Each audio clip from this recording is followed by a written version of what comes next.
Good morning, guys. I hope you all had a good long weekend. Today, I will be informing you about Miracle of the Han River. Let's get into it. First up, I will be going over some historical context in Korean history and following that, the present role of government and how they helped create a new wave of industrialism. Finally, I will be going over the proud event that was the Olympics of 1988. Alright, now we have our first main topic to dissect history. Let's get into it.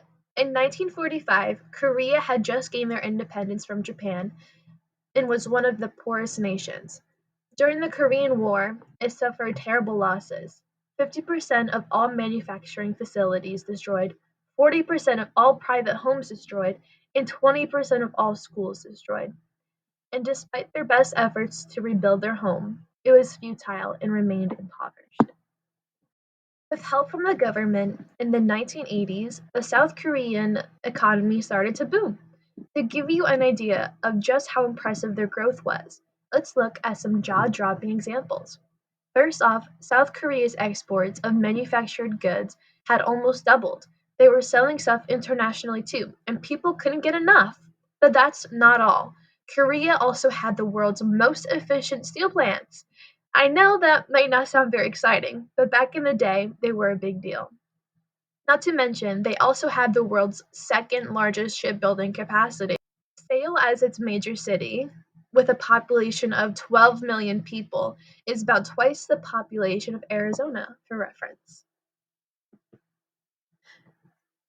Thanks to the South Korean government, they experienced a total economic transformation and became a major player on the global stage. So, let's give a warm welcoming to President Park Chung-hee. Picture this, it's post-Korean War and things are tough. Jobs are scarce and people are struggling to make ends meet.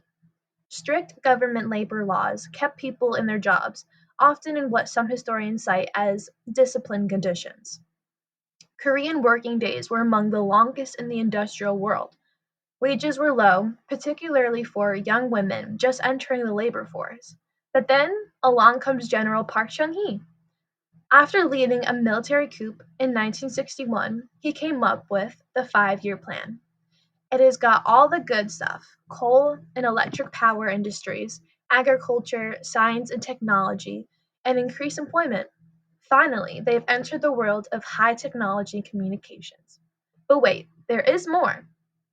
South Korea is serious about business, and their new bankruptcy law is no joke.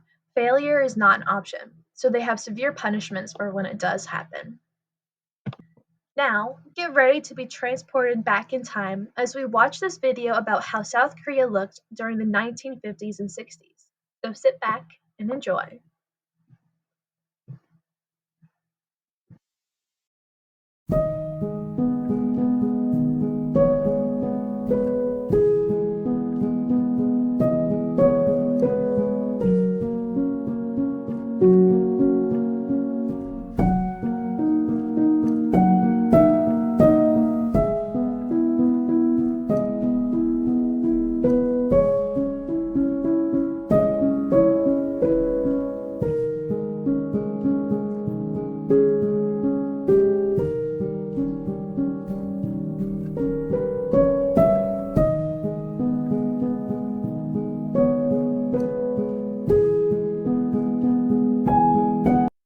South Korea's rapid development of industrialization was due to a combination of things. Let's find out what they are.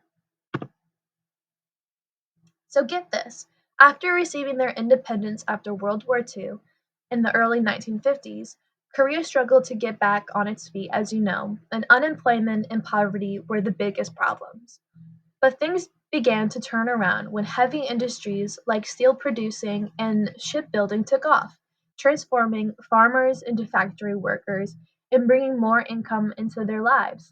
Thanks to modern technology, urban areas have grown rapidly too, and many people now live in high-rise apartments. President Park Chung-hee set the stage with his 5-year plan, as previously discussed, which helped even more to boost the economy.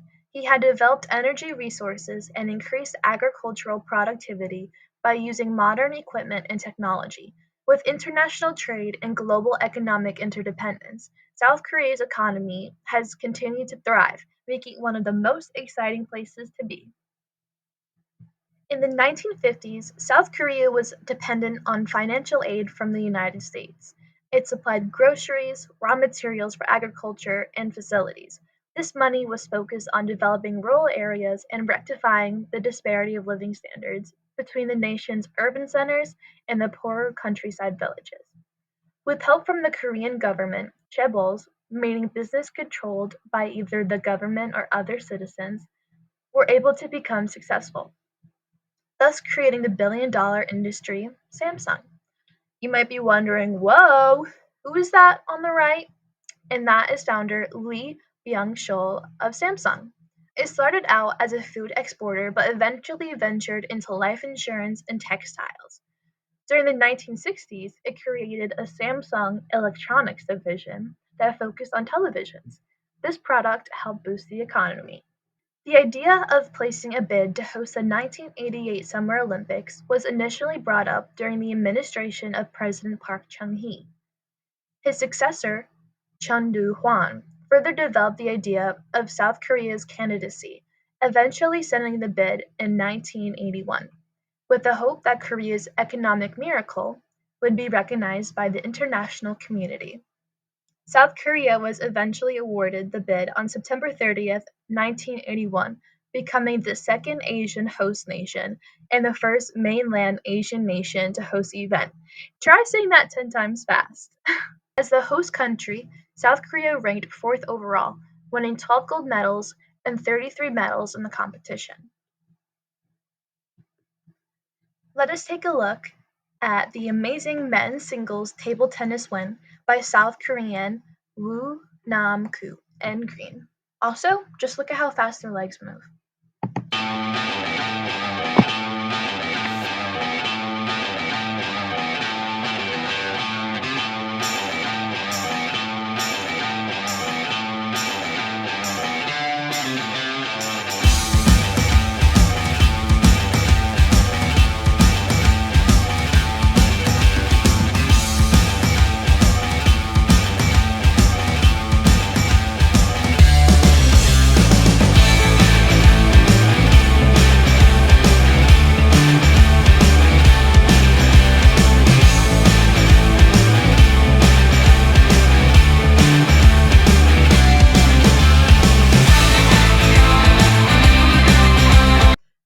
After the Korean War, South Korea was one of the poorest countries in the world.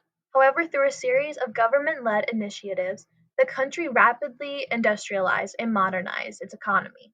Key industries that contributed to the country's economic growth included steel productions, shipbuilding, and electronics manufacturing.